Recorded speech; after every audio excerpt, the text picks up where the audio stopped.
आता सुरू पुंडलिकराव चौकापासून ते न्यायनगर पर्यंत कोर्टाच्या भिंतीपर्यंत चाललेला आहे। तर याच्यामध्ये जे आहे हा पूर्वी शिवाजीनगर पासून जो पुंडलिकनगर रोड येणार होता त्याला संलग्न हा रोड आहे, पण शिवाजीनगर ते पुंडलिकनगर रोड हा पूर्ण 1.5 किलोमीटरचा रोड रद्द केलेला आहे आणि त्यानंतर फक्त एक 400 मीटरचा जो आहे शिवाजी पुंडलिकराव चौक ते कोर्टाची भिंतीपर्यंत तसाच ठेवलेला आहे। आता याच्यामध्ये मॅक्झिमम जे आहे सगळे NA44 केलेली वसाहत आहे।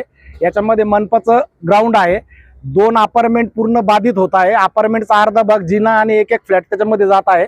त्याच्यानंतर दुसरं की जो लीगल मध्ये 3-3 हजार स्क्वेअर फूटचे प्लॉट आहे, यापैकी साधारणतः 2-2 हजार स्क्वेअर फूट प्लॉट चाललेले आहे।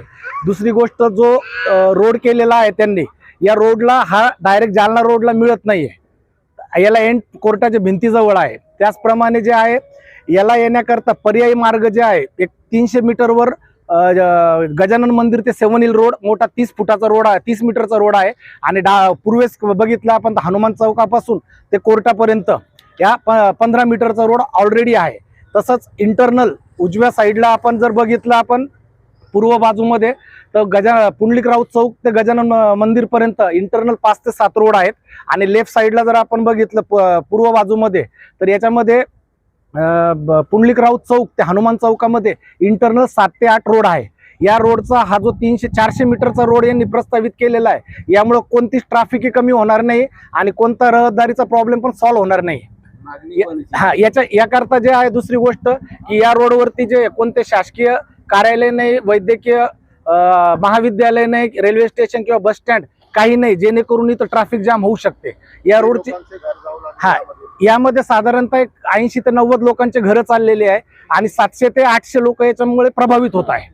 आता तुमचं काय सजेशन आहे महानगरपालिका कमिशनर साहेबांना? कमिशनर साहेबांना एकच सजेशन आहे की जसं शिवाजीनगर ते पुंडलिकनगर हा 1 किलोमीटरचा मोठा रोड तुम्ही रद्द केलेला आहे, त्याचाच उरलेला भाग हा एक 300 मीटर राहिलेला आहे, तो पण त्यांनी रद्द करावा।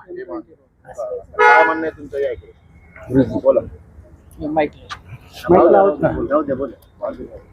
माझं असं म्हणणं आहे की हा जो महानगरपालिकेने जो रोड टाकलेला आहे, हा रोड मध्ये कुठल्याही प्रकारची चौकशी केलेली नाही, निव्वळ गुगल मॅप वरून हा रोड टाकलेला आहे।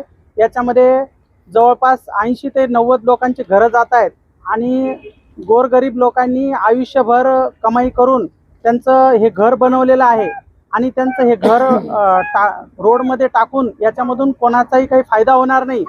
या रोडची अलाइनमेंट त्यांनी पूर्णतः घरावर टाकलेली आहे।